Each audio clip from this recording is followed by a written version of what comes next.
Olá, tudo bem? Hoje eu passei o dia meditando numa palavra. Agora à noite eu voltei a reler. É Números 13 e 14. Conta a história do seguinte: Moisés estava com o povo de Israel no deserto e ele tomou 12 pessoas para espiar a terra. Falou com eles assim: ó, vão lá e vê a terra, se a terra é boa, se ela dá fruto, se as cidades são fortes. Se tem muito povo ou pouco povo, se as cidades são fortificadas ou não, vai lá e vê a terra que o Senhor está falando que vai nos dar. Eles foram em 12, durante 40 dias espiaram a terra. Quando eles voltaram, a Bíblia diz que eles viram lá uns caras que eram descendentes de Anak, que eram gigantes, trouxeram de lá um cacho de uva que gastava 2 para carregar.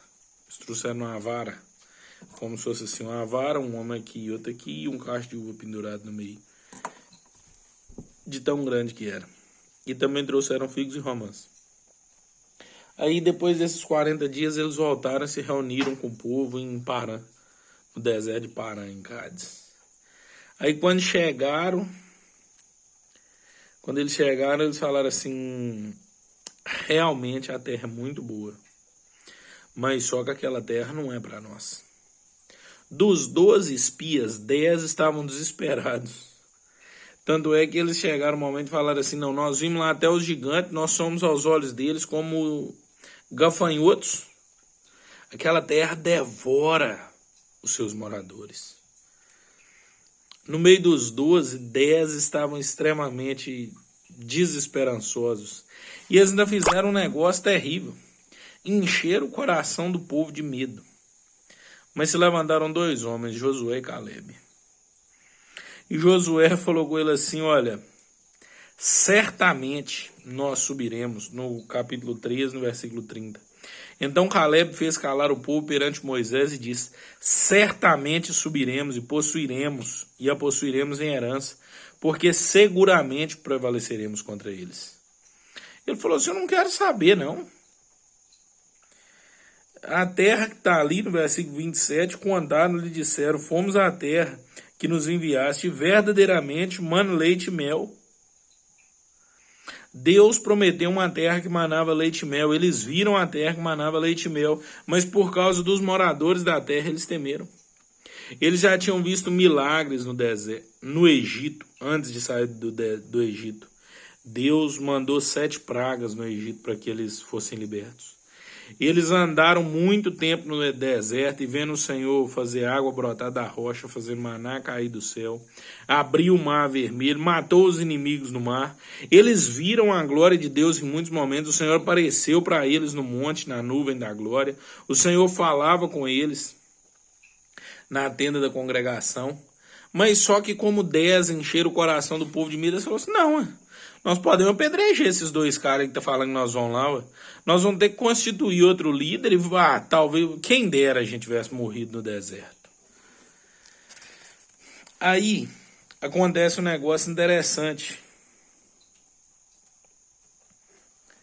No capítulo 14, a partir do versículo...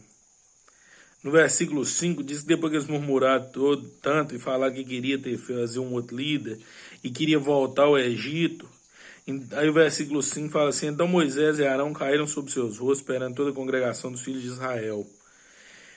E Josué, filho de Nun, e Calebe, filho de Jefoné, dos que espiaram a terra, rasgaram as suas vestes e falaram a toda a congregação dos filhos de Israel, dizendo: a terra pelo qual passamos a espiar é muito boa.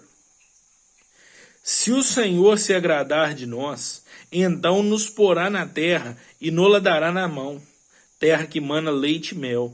Tão somente não sejais rebeldes contra o Senhor, não temais o povo da terra, porquanto eles são o nosso pão. Retirou-se deles o seu amparo, o Senhor é conosco, não temais. Mas toda a congregação diz que os apedrejasse. Porém, a glória do Senhor apareceu na tenda da congregação a todos os filhos de Israel. E aí o Senhor, olha o que está acontecendo. Voltaram os 12, ficaram num debate. 10 falando que era inútil tentar e que eles não iam conseguir. 2 falando, vamos. E havia um espírito em Josué e Calebe assustador. Eles também viram os gigantes. Mas Caleb usou essa expressão: eles são o nosso pão. Nós vamos devorar aquele povo, nós vamos possuir aquela terra. Se o Senhor se agradar de nós, Ele nos dará a terra, Ele nos porá na terra.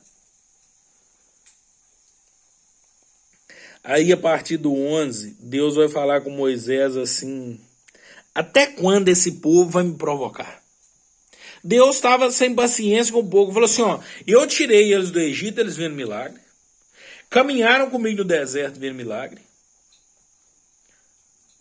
Estão aqui até hoje pelo milagre. Eu falei que vou pôr numa terra que mana leite e mel. Mostrei a terra que mana leite e mel. Ainda assim eles duvidam de mim. Ô Moisés, eu vou matar esse povo todo. E vou suscitar de você uma descendência para mim. Moisés falou com Deus assim: Senhor, você não pode fazer isso. Porque o povo que ouviu dizer que o Senhor anda no meio deles, os outros povos da terra que ouviram dizer que o Senhor anda no meio desse povo, eles vão falar assim: ah, o Deus deles não valia nada não.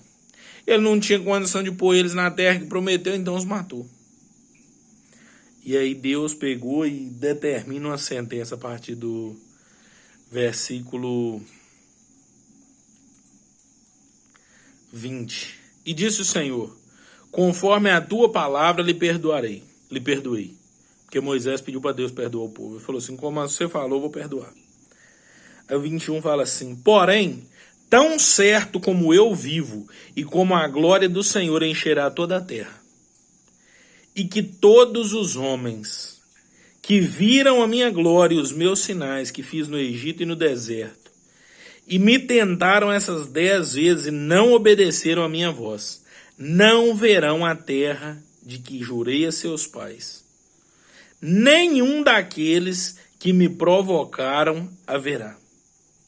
Porém o meu servo Caleb, porquanto nele houve outro espírito, e perseverou em seguir-me, eu o levarei à terra em que entrou, e a sua descendência a possuirá em herança. Sabe qual foi o X da questão? Para Caleb entrar na terra e o resto do povo não? Houve neles um espírito diferente. Perdão pelo vídeo, ficou longo, mas eu quero que você medite nisso. Em nome do Senhor Jesus, eu quero pedir que o Senhor coloque nos nossos corações um espírito diferente. Um espírito que não seja rebelde.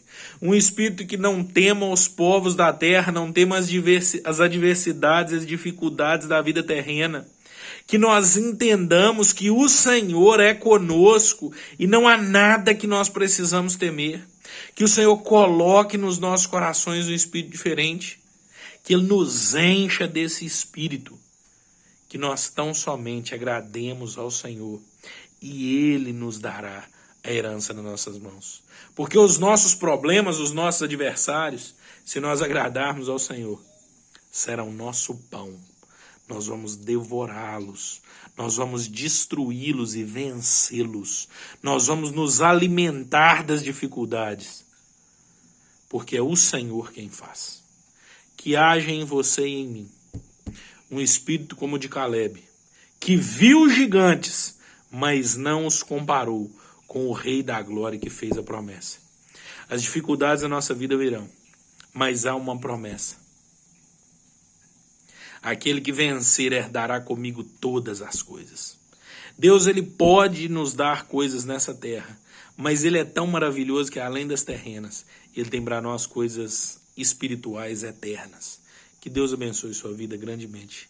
Que o espírito que havia em Caleb inunde os nossos corações. Um espírito de ousadia e obediência. E que o Senhor seja sempre louvado em nome de Jesus. Um abraço.